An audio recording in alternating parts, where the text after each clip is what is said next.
Hello, and welcome to this SKC training event. I am Nicole Zovac, a technical product specialist, and I am happy to present this webinar on active air sampling for contaminants in the workplace. So, what's the first step in active sampling? As a college student, you learn and memorize to take a test, but as a working professional, you simply learn where to look up the information. Where you look up how to do air sampling is in the sampling and analytical methods published by government agencies. There are 2 U.S. government agencies that publish method manuals for air sampling in the workplace: NIOSH and OSHA. Here you can see the websites for NIOSH and OSHA methods. If you know the sampling method number, however, you can simply do an internet search using the method number, and this will bring up the method for easy viewing. Note that OSHA does not mandate the sampling method to be used for compliance purposes. You, as a representative of the employer, have an obligation of selecting a method that you can legally defend. Methods should provide a result within plus or minus 25% of the true value. NIOSH or OSHA methods are typically used, but other methods can be used if you have data to prove their reliability. Here you can see page 1 of a NIOSH method for crystalline silica. If you look at the left-hand column, you can see all the critical parameters for air sampling, including sampler options, flow rates for each sampler, the air volume minimum and maximum, and the sample stability information. The methods also provide a lot of details to chemists doing the analysis. On page 2 of the method, the right-hand column provides a more detailed explanation of the sampling equipment, which includes a filter, cyclone, and sampling pump in this method. Shown here is an OSHA method for crystalline silica. Page 1 includes all the information that you need if you are doing the sampling. The rest of the method includes analysis instructions for chemists and validation data. Here you can see the target concentration, permissible exposure limit, the sampler used by NIOSH, which is the older nylon Duroliver cyclone at a flow rate of 1.7 liters per minute. Note that the new OSHA silica standard allows for other samplers to be used, but OSHA themselves uses the older samplers since that's what they have on hand. Everyone loves the SKC catalog because of our sampling guide, a big help in choosing a method. The SKC Sampling Guide lists all the regulated chemicals, available methods from NIOSH, OSHA, and ASTM, and the sampling details such as the flow rate, time, air volume, and analytical method. And most importantly, the sample collection media and the SKC catalog number. The guide is located on the SKC website as well as in the back of the catalog. Given that introduction on sampling methods, let's move on to the details on samplers for active sampling. Let's begin with a definition. Active sampling is defined as a collection of airborne contaminants using a mechanical device, a pump, to draw the air contaminant mixture into or through the sampling device, such as a sorbent tube, filter, impinger, or sample bag.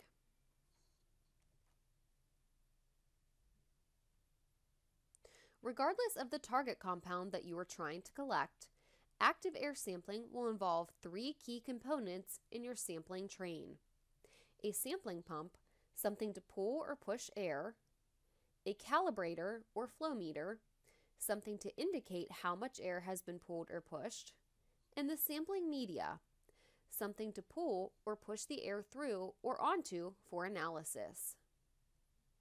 You will need to consult a published sampling and analytical method or the SKC guide to determine the flow rate of the sampling pump and the particular sampling media to be used for specific air contaminants. There are a couple different types of active samples used to evaluate various exposure periods. With integrated samples, contaminants are collected over an extended period of time, typically 8 hours, to obtain average exposures. With grab samples, contaminants are collected over a short interval to determine peak or very short-term exposures at a given point in time. The first key component in air sampling is the pump. If you look at the SKC catalog, you can see that there are many options when choosing a sampling pump. So let's review some things to consider when choosing a pump for various applications. The main consideration is the flow rate. Low flow pumps in industrial hygiene typically sample at flow rates less than 1 liter per minute. Low flow rates are used to sample gases and vapors as they allow for effective absorption onto the sorbent material. Higher flow rates will cause the vapors to blast through the media with little adsorption onto the sorbent. On the other hand, higher flow pumps are used to sample particulates. Pumps with flow rates greater than 1 liter per minute allow airborne particulate matter to be captured and retained onto the filter. Many pumps can provide both low and high flows, but some users prefer pumps with a dedicated high or low flow range. Shown here is the new SKC Pocket Pump Touch. This pump is small enough to fit in your hand, and that is largely due to the size of the battery. The smaller power requirements for low flow sampling do not require a big battery. This pump has a flow range of 20 to 500 milliliters per minute, and the primary application is sorbent tube sampling for gases and vapors.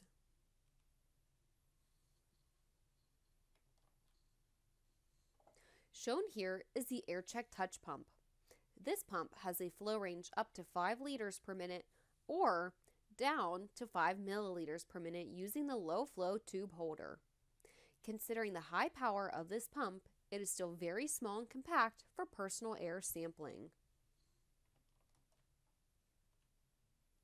When choosing a sampling pump, you need to look at more than just the flow range, however. You need to consider whether the pump is constant flow. In other words, can it compensate for any restrictions? Also, does it flow fault and auto restart?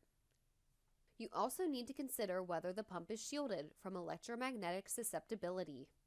Radio frequency interference from walkie-talkies, for example, may cause the flow rate to rise or fall in unshielded pumps. Finally, ensure the pump has the power necessary to handle the pressure drop of sampling media, particularly in dusty atmospheres. Poor quality pumps will fault with heavy dust loads. Finally, you will want to consider the ease of use. SKC has introduced pumps with touchscreen navigation. This makes sampling easy and intuitive, even if you don't want to read the instruction manual. Other high-tech features now available include PC compatibility. The SKC DataTrack pump software provides users with easy setup and scheduling and a complete report of sample history. Bluetooth communication is now also available on some SKC pumps, so you can view and control the pumps remotely. Now, let's move on to the second key component in air sampling, the pump calibrator, also known as the FLOWMETER. Many new users are confused by the term calibration, as they think this is an annual service done by the factory. In this case, we are referring to the pump calibration done by the user to set and verify the flow rate of the pump to that required in the sampling method. Calibration of the flow rate should be done before and after every sample that you take. The average flow rate of the pre-sample and post-sample flow rates is used to calculate the air volume.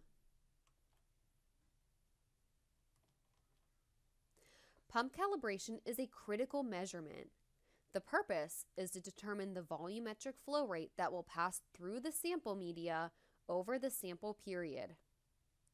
The flow rate is multiplied by the sample time to calculate air volume. The lab will determine the mass of contaminant collected on the media, but if you don't know the air volume for the sample, the lab data is meaningless. Let's next look at classifications of pump calibrators. Historically, the IH profession has defined calibrators as primary standards if they involve the movement of a bubble or piston in a chamber of a known fixed volume. Examples of primary standards include soap bubble, also known as film flow meters, electronic bubble meters, and electronic piston meters. Secondary standards are those calibrators, such as a rotometer, that must be regularly calibrated to a primary standard. Secondary standards are those calibrators, such as a rotometer, that must be regularly calibrated to a primary standard.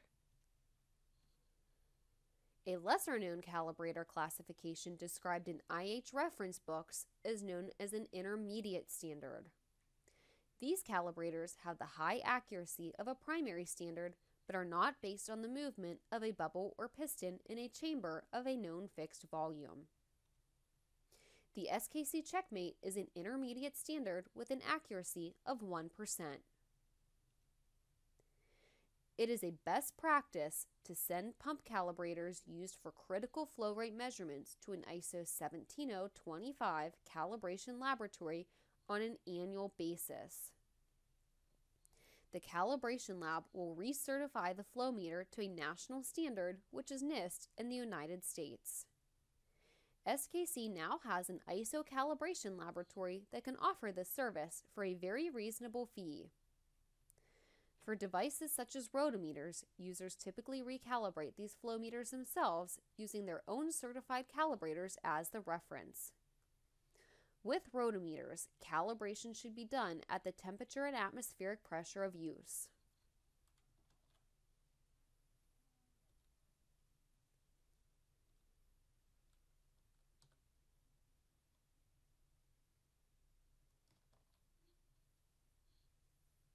Soap film flow meters are the old-time technology for flow calibration. With these devices, the pump pulls air through a glass tube that has volumetric indications. A soap bubble is placed into the flow path from the squeeze bulb at the bottom, and the airflow causes the bubble to move from one volume mark to another. By knowing the travel time and the tube volume, the flow rate can be calculated manually. Here's an example for review. If it took 128 seconds for the bubble to travel a 500 milliliter volume, what is the flow rate? If the bubble traveled 500 milliliters in 128 seconds, and there are 60 seconds in a minute, the flow rate is calculated as 234.4 milliliters per minute. If you get confused when doing this calculation, it is helpful to use the units to help you determine what goes in the numerator and denominator. Electronic bubble meters work on the same principle as manual bubble flow meters, but instead of your eyeball and a stopwatch, infrared sensors electronically time the bubble. Then, instead of a calculator, a microprocessor instantly calculates the flow rate and displays it digitally.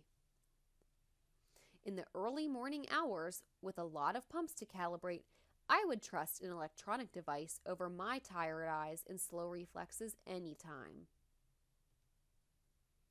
Near-frictionless piston meters are known as dry calibrators since there is no soap bubble solution used. In this case, the flow of the pump causes the piston inside a chamber to rise and fall. Photo-optic sensors measure the rise and fall, and electronics are used to calculate and display the flow rate.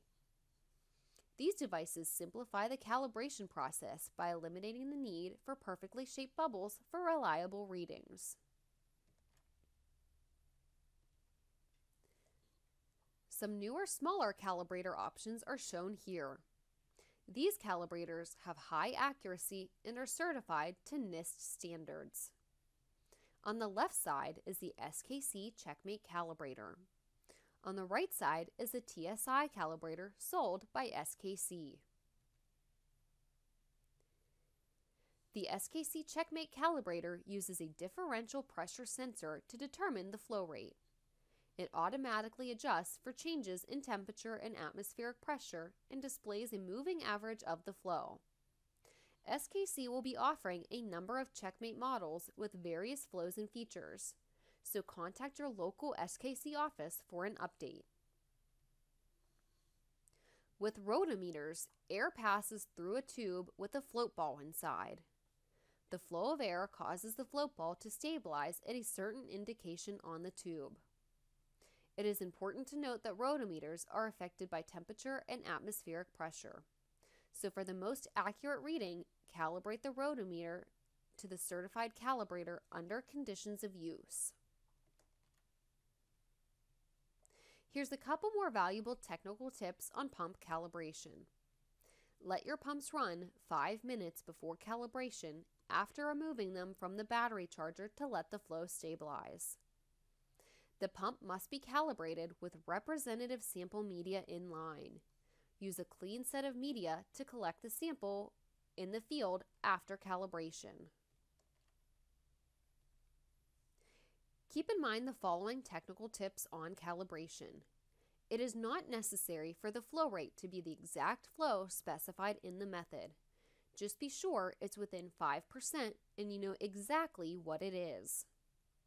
Take at least 3 flow rate measurements that agree within 5% and use the average of the readings as your flow rate measurement.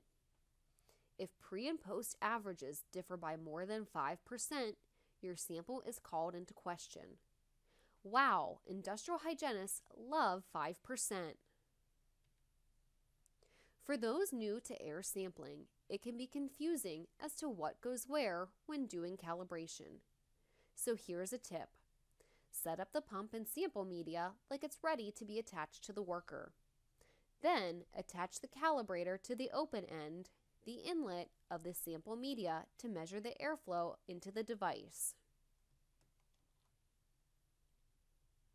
Some devices, such as the PPI impactor shown here, require an adapter to attach the sampler inlet to the calibrator. If the sampler cannot be attached directly to the calibrator and the sampler has no calibration adapter, you can use a calibration jar. The sampler itself is placed in the jar and then it is sealed tight. One end of the tubing attaches to your pump and the other to the calibrator. Then, through the magic of physics, you can measure the flow rate. Now, let's discuss the final component of active sampling, the sample collection media. We'll begin by reviewing sample media for gases and vapors. For clarification purposes, we'll begin by defining a gas versus a vapor. A substance is considered a gas if this is its physical state at normal temperature and atmospheric pressure. An example is carbon monoxide. If the substance is a liquid at normal temperature and pressure and simply vaporizes, the gaseous component in equilibrium with its liquid is called a vapor. An example is benzene. Solid sorbents, including activated charcoal, are the most widely used media for collection of gases and vapors. These materials consist of small granules or beads of adsorbent material that adsorb the contaminant onto the surface. The adsorbent material is packed into small glass tubes to collect various amounts and types of airborne chemicals. Most sorbent tubes have 2 sorbent sections, a primary collection layer and a backup layer. The 2 layers also indicate sample breakthrough, defined as more than 25% on the backup layer. Note also from the slide that tubes should be in a vertical positioning during sampling. If placed horizontally, a small air gap may form as the sorbent falls away from the wall of the glass tube. Then, the contaminant vapors will take the path of least resistance through this air gap and will not adsorb onto the collection media. Shown here are possible causes of sample breakthrough. Note that when a high concentration is found on the backup layer, there is a concern that some chemicals escaped completely from the tube. So, when breakthrough is noted by the lab, the sample is invalid. So, how do you know which sorbent tube to use to sample a compound in your facility? Ultimately, the NIOSH or OSHA methods specify the tube to use. SKC captures this information and advises you of the catalog number in our sampling guide. Your laboratory can also advise you on the sorbent tube to use. Let's first discuss sorbent tube for ppm level measurements for industrial hygiene sampling. These tubes are glass with sealed tips and are designed for solvent extraction by the lab. You will break off the tips of the glass tube and attach your pump for sample collection. Make sure you have a tube breaker so you don't cut yourself or splatter glass particles in your work area. Sample tubes are placed in holders with protective covers during sampling and will be sealed with caps provided when they are ready for shipment to the lab. The lab will break open the tube, pour the sorbent into vials, add a liquid solvent, and shake for a while so that the solvent extracts the contaminant from the solid adsorbent and onto the liquid for injection into the analytical device. Let's now look at sorbent tubes for ppb level measurements for environmental or indoor air studies. These sorbent tubes are available in glass or stainless steel and are designed for thermal desorption by the lab. Talk to your lab before sampling if you wish to use this type of tube, as there are special considerations.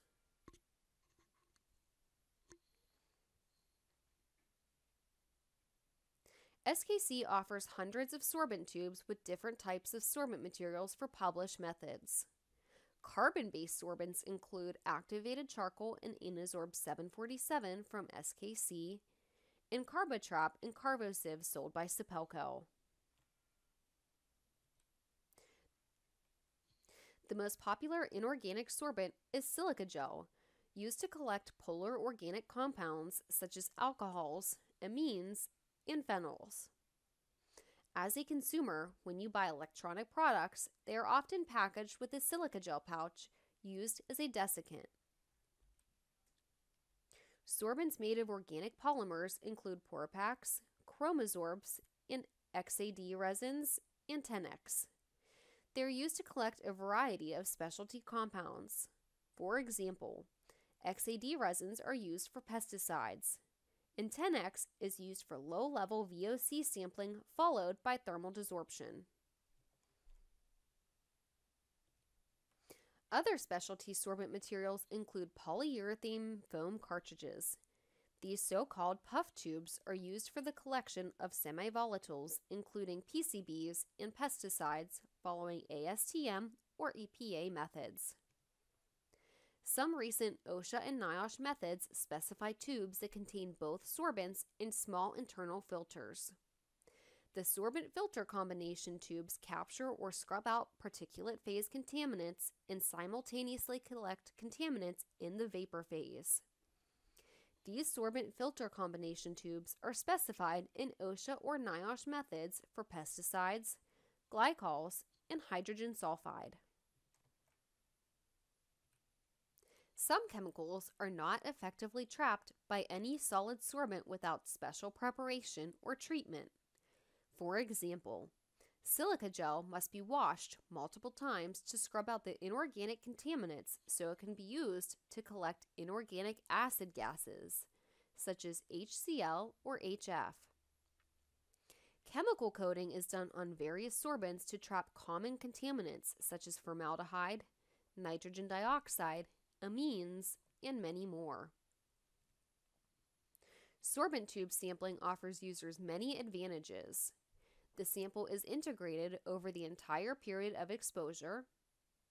Published methods exist that are used by workplace compliance officers. And the airflow is calibrated and measured, and a backup layer indicates sample breakthrough. Some sampling methods specify the use of impingers to collect target contaminants. Impingers are specially designed glass bottles that are filled with a collection liquid specified in the sampling and analytical method. On this slide, you can see impingers with a standard nozzle, and the arrow points to the so-called fritted nozzle. Fritted nozzles have thousands of small holes to disperse the air as it is drawn in with the pump. The creation of many bubbles allows for better contact between the air sample and the impinger collection liquid. Technically, impingers with fritted nozzles are called bubblers, and you may see this terminology in published methods. With impinger sampling, the sample pump is used to bubble air through the impinger, which contains a liquid reagent that has been specified in the method and supplied by the lab. The liquid will physically dissolve or chemically react with a chemical of interest. Impingers are not very convenient for personal sampling, but can be useful for area sampling. Always be sure to use a trap of some kind to protect the pump from any spillage of the collection liquid.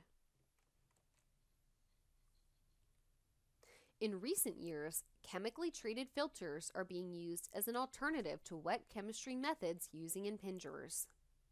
In this case, the filters are not being used for their sieving action, but simply as substrates for liquid reagents that can trap designated contaminants.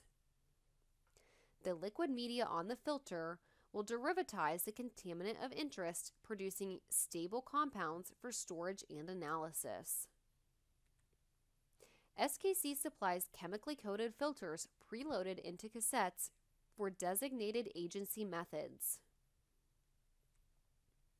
Some of the most commonly used treated filters are shown on this slide. For example, glass fiber filters are treated with 2,4-DNPH for glutaraldehyde. Glass fiber filters are treated with 1,2-pyridylpiperazine for diisocyanates, including HDI, MDI, and TDI. Chemically treated filters offer users similar advantages to those with sorbent tubes. Sample bags are useful collection devices for an air contaminant mixture. The term grab sample is frequently used by industrial hygienists to describe bag samples, while the environmental professionals tend to use the term whole air sample. Bag samples can be collected using positive or negative pressure techniques. With the positive pressure technique, the air sample is drawn through the pump and then pushed into the sample bag through a pressure port on the pump. With the negative pressure technique, the bag is placed inside of a rigid container like the SKC vacuum chamber. When the lid is closed, the chamber is essentially airtight. A pump is used to pull all the air from the chamber. This causes the air to be drawn from the sample site into the bag. The advantage of this method is that the air contaminants never contact the pump to cause contamination concerns. Sample bags are specified in the following methods for the collection of designated target compounds. The SKC website has extensive storage stability data for various compounds and a number of bag materials. See this data on our website at skcinc.com. The most commonly used sample bag is a Tedlar bag. Tedlar bags are widely used for 1 to 2 day storage of organic vapors. SKC offers Tedlar bags with polypropylene or stainless steel fittings in a wide range of sizes. SKC also offers a foil bag in 2 models.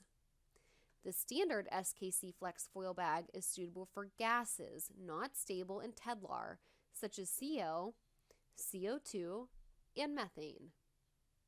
SKC also offers a Flex Foil Plus bag that has all the benefits of a standard Flex Foil, but they have also been extensively cleaned to contain low ppm to high ppb level VOCs. Shown on this slide are some of the applications for bags.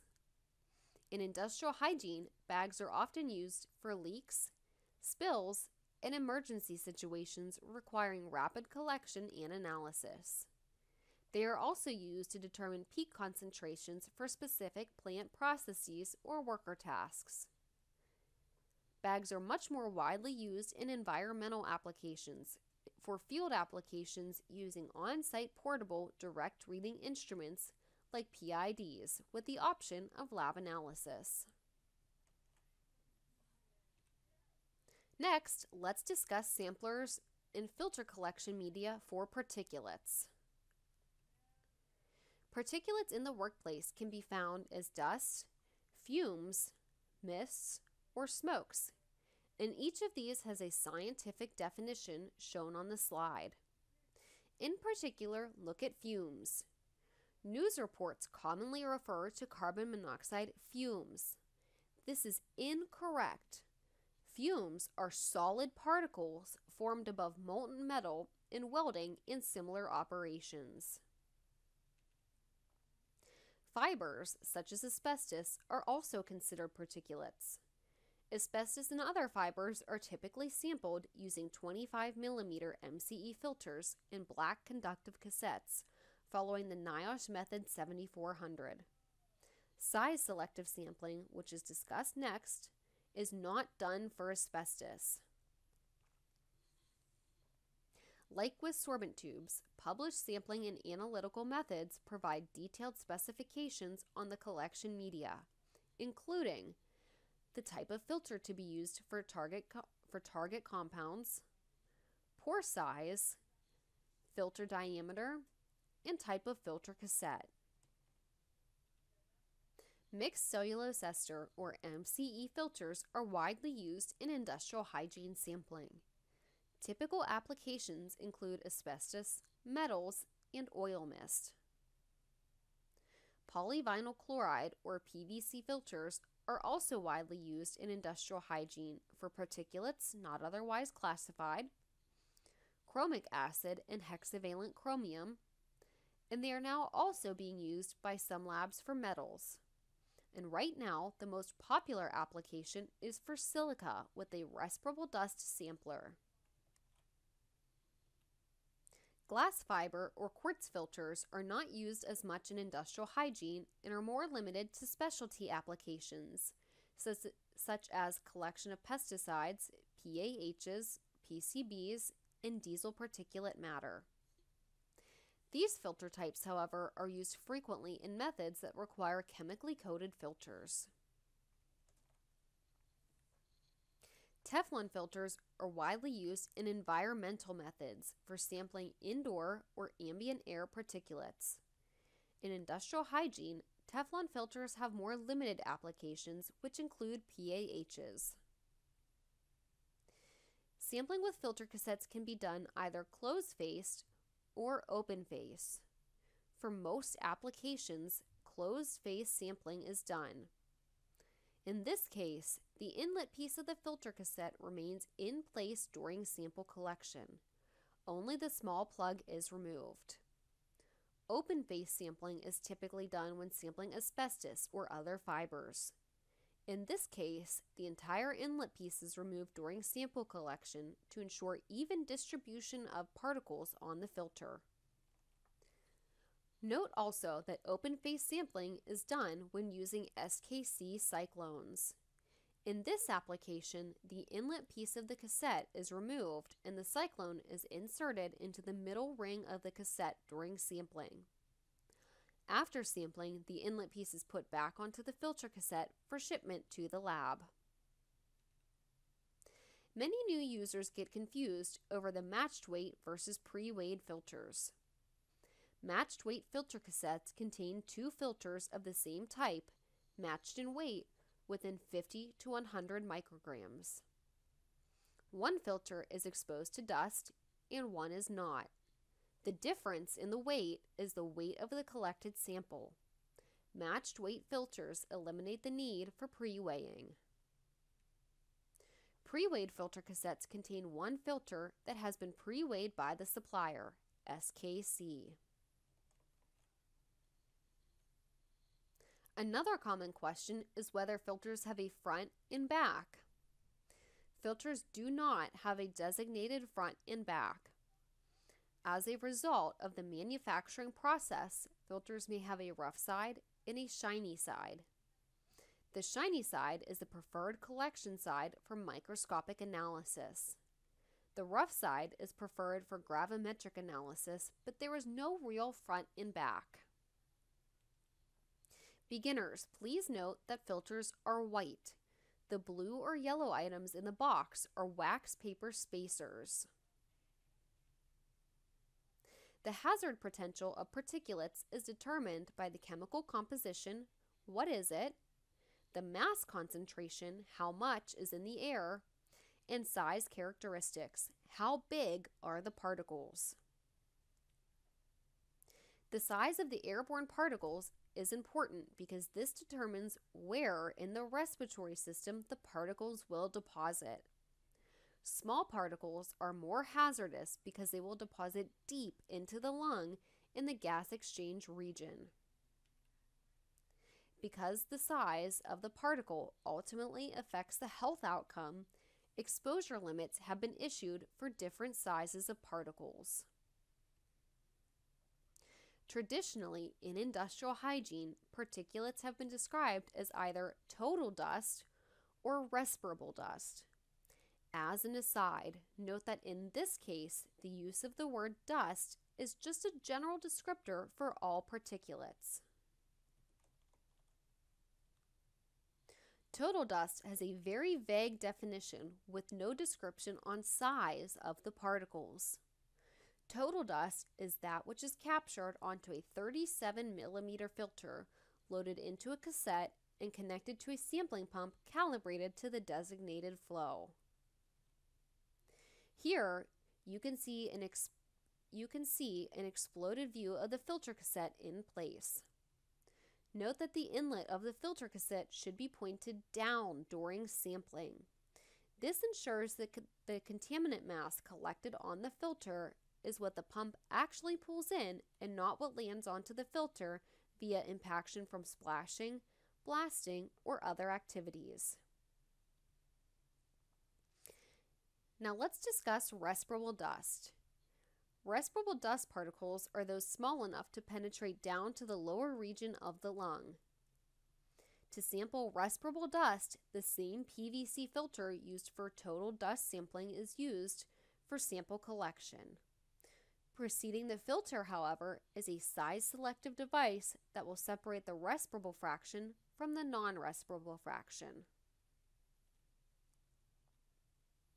Why do you use a respirable dust sampler? Because OSHA or MSHA says so. Simply, that's the way the chemical is regulated.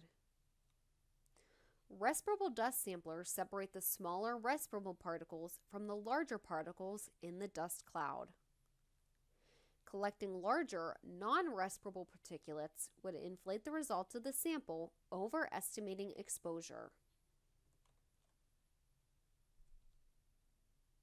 A high-profile respirable dust making news these days is the respirable crystalline silica. So let's now discuss the latest updates from the 2016 OSHA Final Rule on silica. What drives sampling, of course, is the permissible exposure limit. And OSHA has set a new limit of 50 micrograms per cubic meter as an 8-hour TWA for all 3 forms of silica: quartz, cristobalite, and tritomite. OSHA also set an action level of 25 micrograms per cubic meter, which is the same as the current TLV. So, how can you sample to meet the OSHA final rule?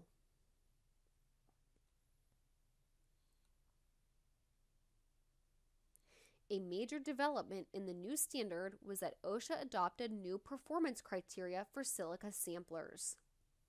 Samplers must now meet the ISO 7708 standard, also known as the ISO CEN convention. Here, you can see the ISO 7708 specifications for respirable dust samplers. The performance criteria is a collection efficiency curve that specifies the efficiency of the sampler for particles of designated sizes. Looking at the curve, you can see that the sampler should be about 95% efficient in collecting 2 micrometer particles, but only needs to be about 5% efficient in collecting larger particles that are 8 or 9 micrometers in diameter. There are a lot of data points on this curve, but in the industrial hygiene profession, we typically only refer to one data point called the 50% cut point. The 50% cut point is the particle size that the sampler collects with 50% efficiency.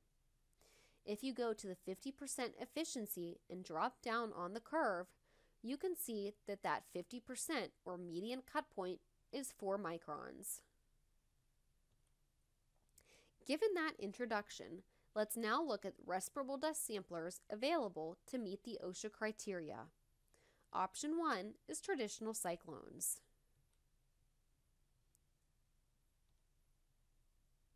This slide indicates the principle of operation for cyclones. Cyclones are inserted into the filter cassettes containing PVC filters and are attached to sample pumps. Air enters through a slit on the side of the cyclone, which creates cyclonic action.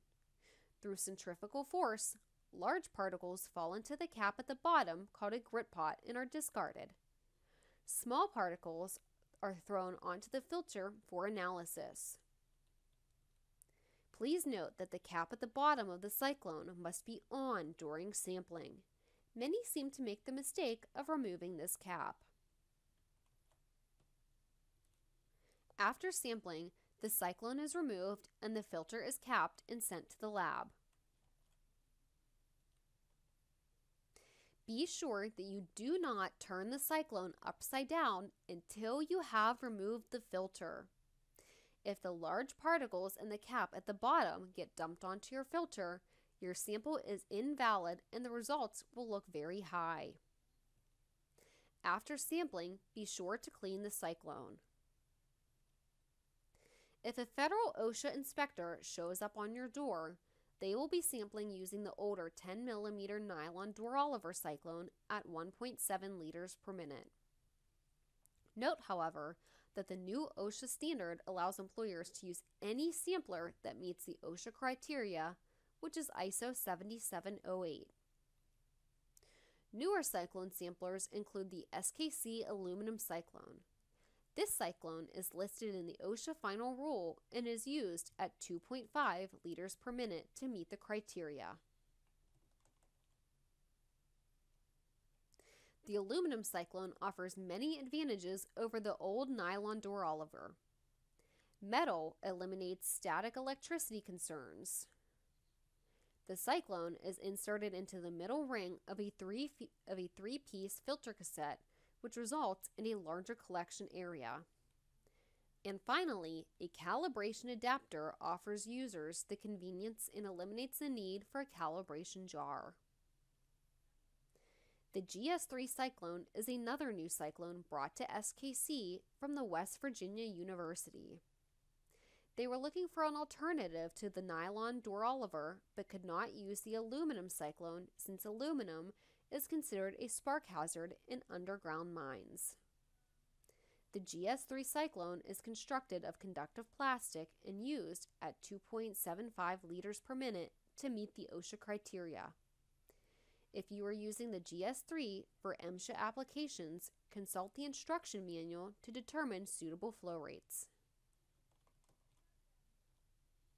Please note this very important slide on flow rates. All cyclones are not alike. Each cyclone has a different operating specification to meet the required performance criteria. Be sure you know the flow rate specified before using any cyclone. If you use the wrong flow rate, data collected is meaningless. Sadly, many beginners make this mistake, wasting a lot of analysis money and professionals' time in the field. SKC is happy to report that there are new options for respirable dust sampling. And the better news is that OSHA says that you can use any sampling device that conforms to the criteria in the final rule. The OSHA final rule goes on to say that in addition to cyclones, there are also personal impactors available for use at flow rates from 2 to 8 liters per minute that have been shown to conform closely with the ISO-CEN convention. These personal impactors described in the OSHA rule are the SKC PPI samplers. Instead of a cyclone, PPI samplers have 4 internal pre-oiled plates that scrub out larger particles. The impactor plates are sonically welded into place by SKC and require no assembly. The pump draws the air into the PPI. Larger particles are scrubbed out into the plates, and the smaller respirable dust is collected onto the PVC filter for analysis as usual. Here, you can see how closely these new PPI samplers match the OSHA ISO-CEN performance criteria. Professionals are loving the PPI samplers for many reasons. They are so small and so easy to use. A handy calibration adapter is also available to attach the PPI to the calibrator. And most importantly, there is no tipping hazard. You can invert the sampler without causing large particles to land on the filter, invalidating the sample.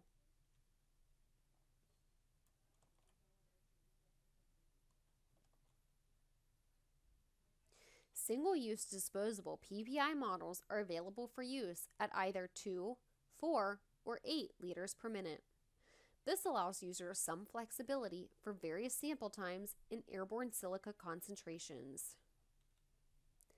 By far, the most popular PPI model is the one designed for use at 2 liters per minute. If you want to sample a shorter duration, you can consider the option of using the 4 liter per minute or the 8 liter per minute PPI, if you have a pump that can pull at that flow rate.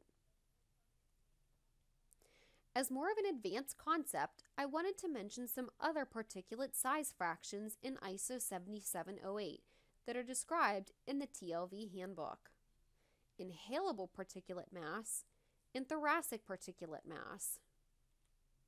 Here, you can see a visual representation of the 3 particulate size fractions. Inhalable particulate is essentially the more current description of the old total dust. Inhalable particulate is defined as particulate matter that is hazardous when deposited anywhere in the respiratory system. It includes big and small particles that can be inhaled into the body.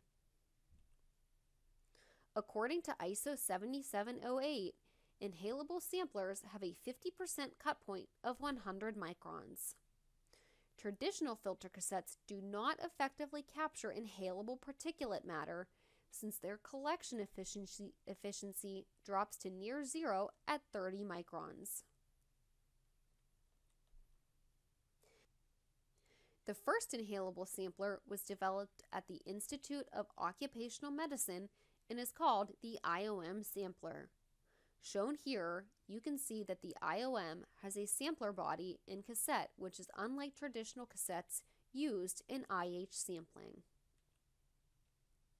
When sampling with the IOM, a 25 millimeter filter is loaded into the cassette.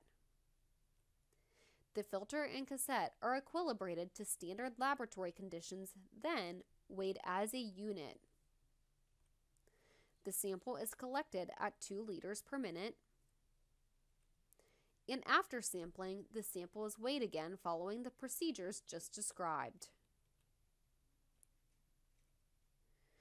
Through the years, other samplers were developed were developed for inhalable particulate, including the SKC button sampler shown here.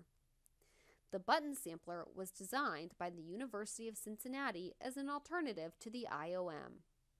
The inventors placed a screen over the inlet to keep large particles from landing onto the filter by blasting, splashing, or other work activities. With the button sampler, a 25 mm is pre-weighed and loaded into the stainless steel screen, and the sample is collected at 4 liters per minute. After sampling, the filter is weighed again for analysis. Keep in mind that you will need a device to transport the filter to the lab, and this is available from SKC. Note that the button sampler is also used for the collection of inhalable bioaerosols, since the device can be autoclaved. SKC has some publications on our website if you are interested in this option. Thoracic particulate matter is defined as materials that are hazardous when deposited anywhere within the lung airways in the gas exchange region. Thoracic samplers have a 50% cut point of 10 microns. As of 2018, there are only 3 TOVs issued as thoracic particulate, and they are shown on this slide. In addition, NIOSH has published method 5524 for metalworking fluids with the option of using a thoracic sampler. At the current time, there are 2 samplers commercially available for thoracic particulate: a thoracic cyclone developed by BGI and the SKC thoracic PPI impactor. Thank you very much for your attention. We hope that you have learned a lot about active sampling. Contact SKC with any questions about sampling or methodology.